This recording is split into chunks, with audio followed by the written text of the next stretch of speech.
Selamat datang di podcast kami, Podcast Kelompok 8. Pada kesempatan kali ini, kami akan membawa tema yang menarik, yaitu tantangan globalisasi, dengan judul Pengaruh Globalisasi pada Tata Kehidupan Masyarakat Indonesia.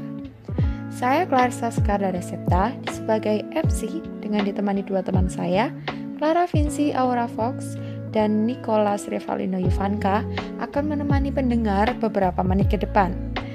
Kita sapa yuk anggota yang lain. Hai Yuvan dan Vinci. Hai. Hai semua. Oke, pertama aku mau tanya dulu. Kalian tahu nggak sih apa itu globalisasi? Tahu dong, globalisasi adalah kecenderungan umum terjadinya kehidupan masyarakat, domestik atau lokal, ke dalam komunitas global di berbagai bidang. Oh gitu ya, oke. Terus apakah ada ancaman dalam proses globalisasi?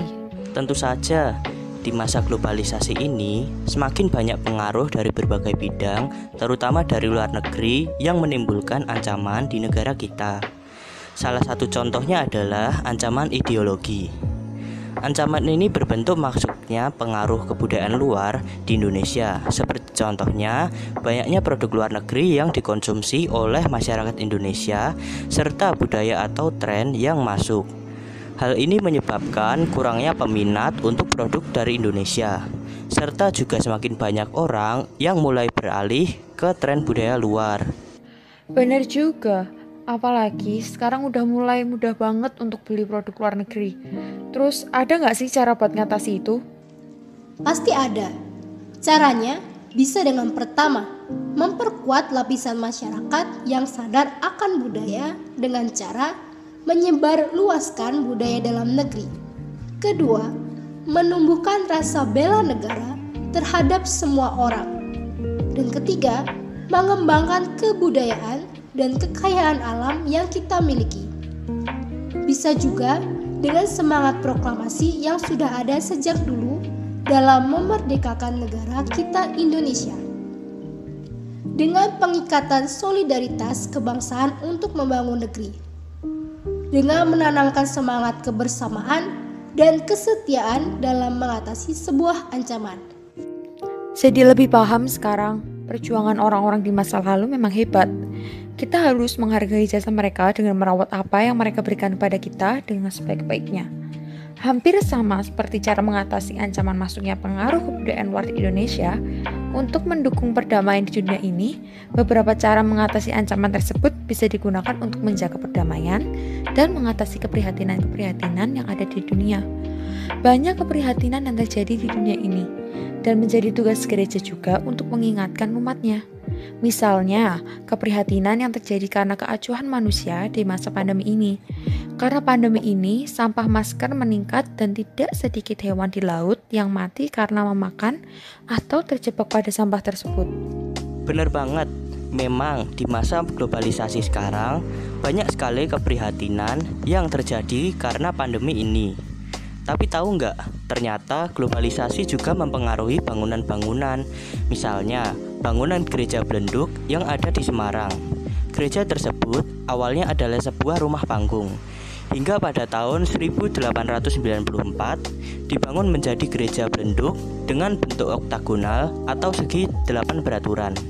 Selama berdirinya gereja ini mengalami renovasi-renovasi yang mengadopsi gaya arsitektur Eropa klasik yang anggun dan aristokrat.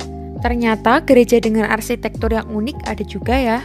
Dari tadi nih, kita udah bahas tentang ancaman, keprihatinan, dan juga pengaruh globalisasi pada sebuah bangunan. Sebelum kita bahas jauh lagi tentang globalisasi, mari kita dengarkan iklan berikut. Sego goreng. Ora perlu diceritake. Yen Indonesia duwe warna-warna kuliner khusus sing disenengi wong akeh. Sawarnane rasa khas sing mesti ana ing saben kuliner Indonesia. Salah sijine yaiku sego goreng. Panganan iki misuwur banget tumrap kabeh wong. Duwe sawarnaning rasa, variasi, lan ora mbutuhake akeh tenaga sing gawe. Pangolahe gampang banget, lan bahane gampang digoleki. Mula uga ora mbutuhake sarana kang akeh. Amarga ragat kang sithik, biasanya didol kanthi rego sing murah. Amarga gampang digawe, murah, rasane enak, lan bisa diganti miturut kekarepan. Mula panganan iki bisa dadi panganan internasional amarga rasa bumbon khas Indonesia. Mesti ana ing saben wilayah. Ora repot anggone gawe lan mesti laris. Ora gumunake yen sego goreng disenengi masyarakat ing Indonesia lan uga ing sanjabane Indonesia. Oke, itu tadi iklan mengenai nasi goreng, salah satu masakan terkenal di Indonesia. Tidak perlu dipertanyakan lagi bahwa semua orang tahu kita sedang mengalami pandemi COVID-19. Sebuah keadaan yang memang mengubah beberapa sudut pandang yang lama dengan sesuatu yang lebih memungkinkan di situasi seperti ini.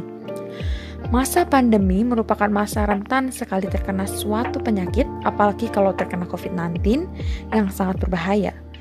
Lalu, pasti banyak sekali pertanyaan. Apakah ada cara agar kita bisa hidup sehat dan terjaga di masa pandemi ini? Untuk mengetahui itu, mari kita tanyakan pada Yovan. Baik, agar kesehatan kita tetap terjaga, kita perlu yang namanya berolahraga. Tidak perlu yang terlalu berat. Berolahragalah sesuai kemampuan dan porsi kalian.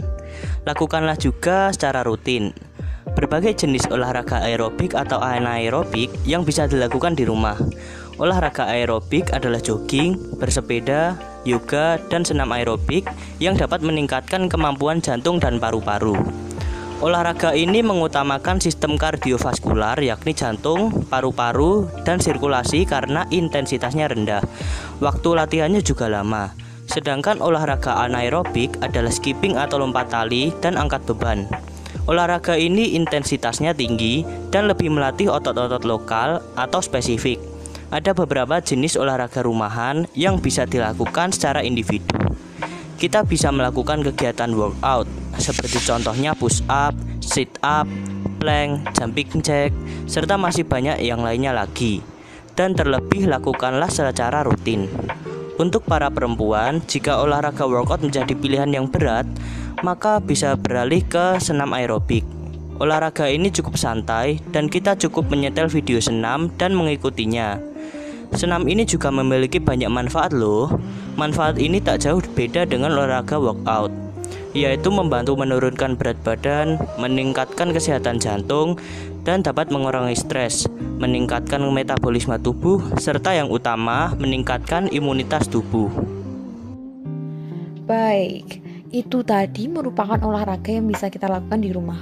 Apakah ada cara lain lagi untuk hidup sehat dan terjaga di masa pandemi ini? Selain berolahraga untuk menjaga fisik kita, pastinya kita juga harus menjaga lingkungan tempat tinggal kita. Karena kondisi seperti ini, kita diwajibkan untuk tetap di rumah. Benar sekali. Sekarang rumah sudah menjadi tempat sehari-hari kita. Namun apakah ada desain rumah yang cocok untuk di tahun 2021 ini? Coba kita tanyakan pertanyaan yang satu ini kepada Vinci. Desain rumah yang cocok adalah desain rumah dengan gaya Eropa. Untuk di tahun 2021, kita bisa menerapkan desain rumah gaya Eropa modern. Alasannya, karena saat ini bangunan di Eropa lebih difokuskan untuk dibuat dengan gaya yang lebih modern. Ukurannya pun dibuat pas pada lahan yang relatif sempit di area kompleks perumahan.